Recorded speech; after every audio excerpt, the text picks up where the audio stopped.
그쵸.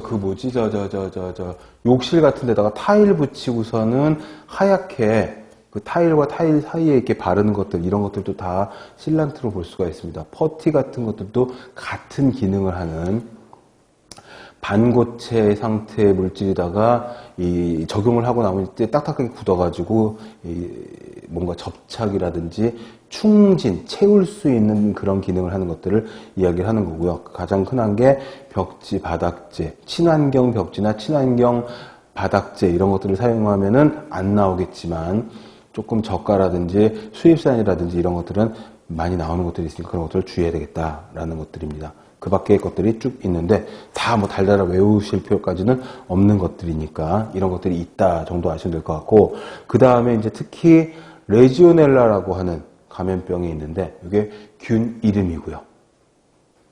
레지오넬라가 폐렴 증상 비슷하게 일으킬 수가 있기 때문에 그냥 레지오넬라증 이렇게 얘기하는데 어떤 데서는 레지오넬라 폐렴 이렇게도 이야기를 하니까 그렇게 같이 적어 놓은 것들입니다.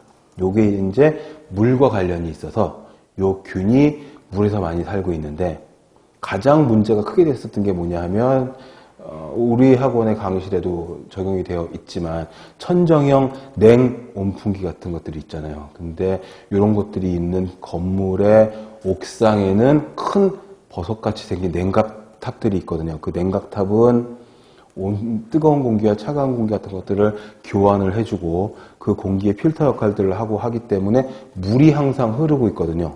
그리고 실제로 에어컨에서도 물이 발생하는 것처럼 뜨거운 공기, 차가운 공기 이런 것들을 교환하다 보면 자연적으로 수분이 생기기도 하고, 아무튼 그 냉각기에서 물은 뗄래야 뗄 수가 없는데 그 물의 관리가 깨끗하게 되지 않으면, 주기적인 청소와 소독이 되지 않으면 그 물이 있는 데서 레지오넬라균이 증식을 할 수가 있고, 그렇다고 하면 그 냉각기와 연결되어 있는 그 건물의 거의 모든 실내에 레지오넬라가 쫙 퍼질 수가 있다는 겁니다.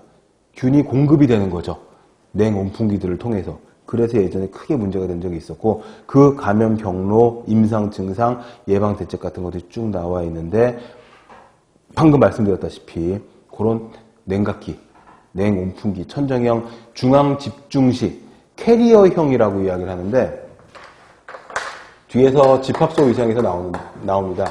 캐리어형의 중앙 집중식 냉온풍기, 냉온방기를 갖고 있는 그런 건물에서 문제가 될 수가 있다.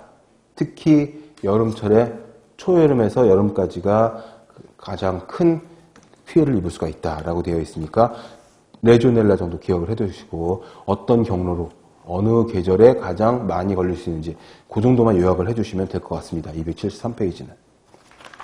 그 다음에 1장이 거의 끝나갔죠. 핵심 박스에 뭐가 있냐면 우리가 외워야 할 환경 관련한 국제협약이 13가지가 나와 있는데 이것보다 훨씬 더 많죠. 환경백서라고 하는 책이 있어요.